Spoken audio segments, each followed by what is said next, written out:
Қайырлы күн, құрметті қонақтар. Бүгінгі сізбен ашылатын тақырып сіздерге мынандай инсайт, әрқайсыларыңыз үйлеріңізде, отбасыларыңызға қолданатын неше түрлі техниканы көрсетемін. Содан кейін оның тәсілдері бар да. Мына врачқа біз жолықпай, профессорлардан консультация алмай, қалай біз денсаулық сақтап қалып, содан кейін ауырмастың қалай амалын жасау керек. Сол туралы мен сіздерге кішкене мағлұмат беретін боламын. Қараңыздар, кез келген ауру адамның тоқ шегінен басталады да. Мысалы, мынандайда, бізде давление деген ауру бар ғой, гипертония деген ауру бар. Гипертониктар қанша жыл ауырады? Өмір бойы ауырады, сонда медицина саласында оларға не береді? Өмір бойы эндапты ішесің деп береді. Но оның себебін табу керек та. Кез келген аурудың себебін табу керек. Қараңыздаршы. Ең бірінші, бүгіннен бастап сіздер кез келген адаммен кездескен кезде мынандай затты сұрайсыздар. Өздеріңіздің үйлеріңізде, туған туысқандарыңызда давление көтерілген болса, не болмаса ода сахар болса, не болмаса ода аллергия болса, жаңа тер ауру болатын болса, оның тоқ шегі қалай деп ең бірінші қоятын сұрақтарыңыз тоқ шек қалай деп сұрайсыздар. Неге мен қазір түсіндіріп айтамын бұны?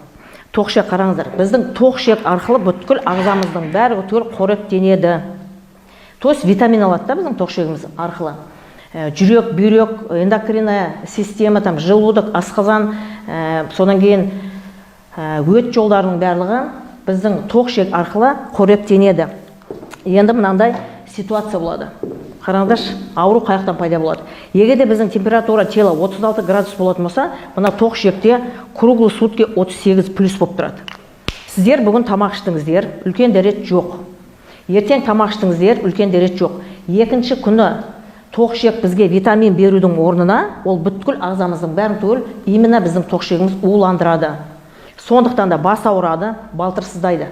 Түсінікті ғой, сондықтан да қараңыздаршы, мынау ештеңке тектен-тек болмайды да, бір күн ішінде инсульт адам болмайды, бір күн ішінде инфаркт болмайды, бір күн ішінде сахарный диабет деген ауру болмайды. Ол за счет зашлакованности дейді.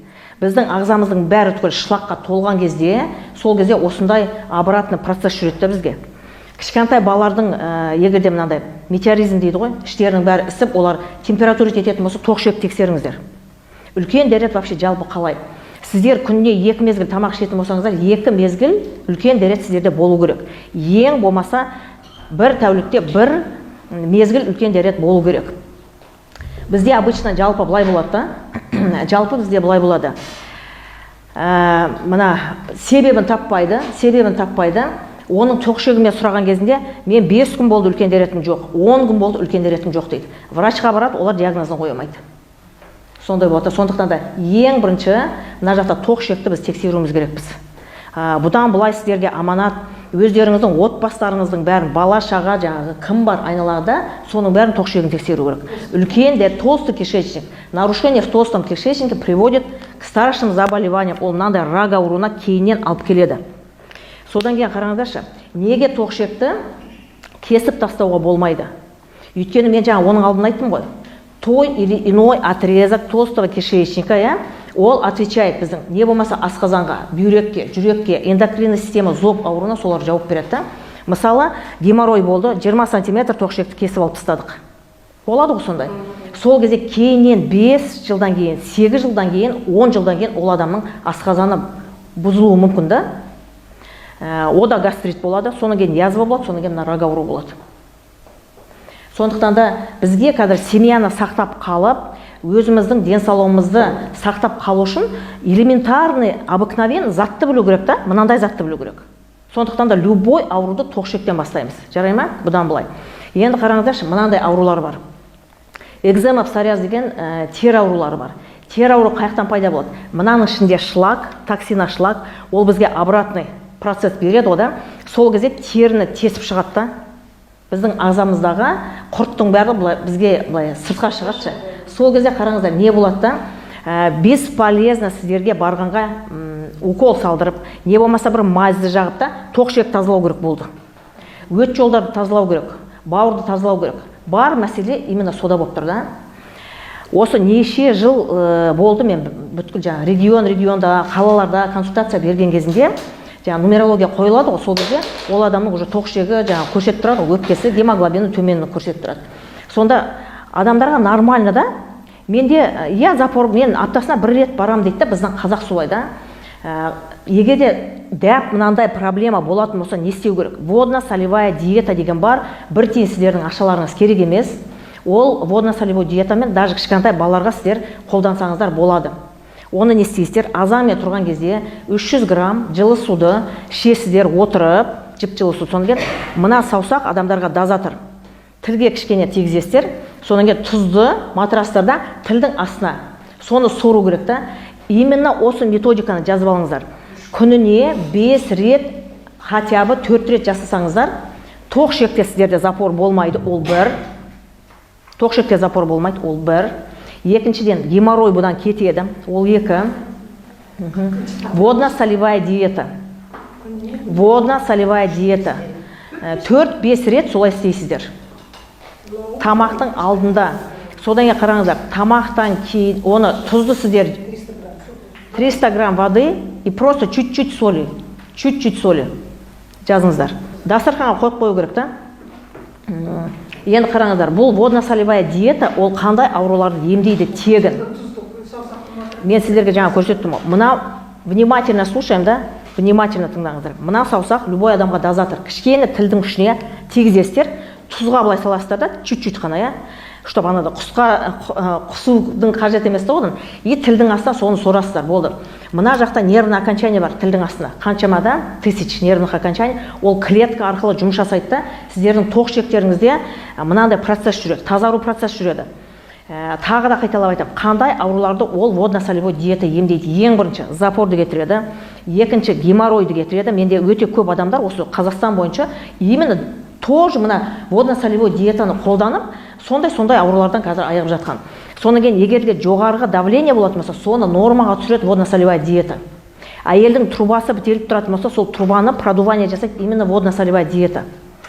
Адамның организмінде, ағзасында свободная вода дейміз ғой, бос су, жаңа еркін су дейміз ба, сол нормально болу керек. Ауру қаяқтан пайда болады? Біз су ішпейміз. Ауру қаяқтан пайда болады? 10% қараңыздар. Бізде по генам, генетика дейді, тұқым қуалайды. 10% бізде экология дейміз, Алматының ауа райы мынандай, Шымкенттік анандай дейміз, это экология. И 80% ішкен жеген тамақтан. Питание. Мені осыны запомните. И былай айтады адамдар, менің анамда сахарный диабет болған, по наследству маған сол сахарный диабет көшті деп айтады ғой, сіздерге де айтады ғой соны.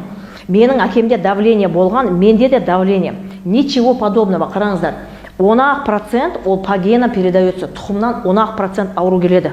Қалғаның бәрі біздің ішкен жеген асымыздан адамдар сондай ауру табады өзіне. Сондықтан да кез келген рак ауруын жазуға болады. Сахарный диабетті қалпына келтіруге болады. Экзема, псориаздан құтылуға болады мәңгілік. Оған не істеу керек? Тоқ ішекті тазалау керек.